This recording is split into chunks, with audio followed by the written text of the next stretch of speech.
विधायक हैं जगदलपुर से बस्तर की एक बड़ी जिम्मेदारी, चूंकि 12 की 12 सीटें वहां पर जीती है पार्टी।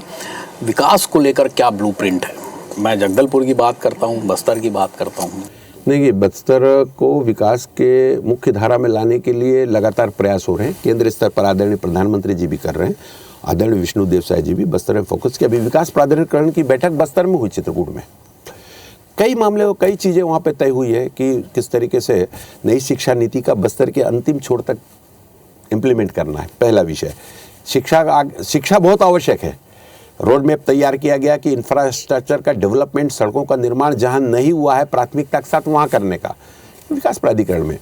साथ ही साथ बस्तर हमारा क्षेत्र, देखिए बस्तर की एक विशेषता है, मैं आपको बताऊं, सिर्फ इसलिए कि नहीं मैं बस्तर से आता हूं करके वहां से प्रतिनिधित्व करता हूं। बस्तर की एक विशेषता है कि बस्तर में कोई भी चीज़ व्यर्थ नहीं है। बस्तर की मिट्टी दवाई का काम करती है। आज भी वहाँ पे कहीं खून निकलता है चोट से तो बस्तर की मिट्टी लगाते हैं गांव वाले लोग। बस्तर के पेड़ पौधे, बस्तर के वृक्ष, जिसके प्रत्येक अंग का उपयोग किसी न किसी माध्यम से होता है। बस्तर में ऐसा कौन सा माइंस मिनरल्स नहीं है जो बस्तर में नहीं है। तो सरकार ने योजना बनाई है, आदरणीय मुख्यमंत्री जी ने इसका निर्णय लिया है, एक पर्यटन का कॉरिडोर, टूरिज्म कॉरिडोर एक डेवलप करने की दृष्टि से। उससे पर्यटन का जो राजस्व जो बाहर जाता है वो बस्तर में समुचित। अभी आप बस्तर जाइए इस मौसम में, आपको रूम्स नहीं मिलेंगे। आपको इतने पश्चिम बंगाल से लेकर नॉर्थ ईस्ट के लोग अब बस्तर आने लगे हैं।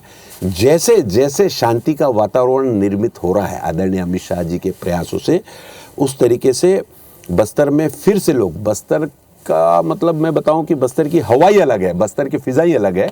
बहुत प्यारा है बस्तर, और बस्तर के विकास को लेकर अनेक संभावना है और जिसके लिए अनेक कल्याणकारी योजना विष्णुदेव साय जी निर्धारित कर रहे हैं। अब बस्तर से की बात चल रही है, पलायन होता है वहाँ से, मिर्ची तोड़ने चले जाते हैं हजारों आदिवासी। ये बॉर्डर एरिया की शिकायत है, हमारे कोंटा से लेकर जो हमारे उड़ीसा तो नहीं, लेकिन ये मिर्ची का व्यापार मूलतः तेलंगाना आंध्र प्रदेश में ज़्यादा होता है।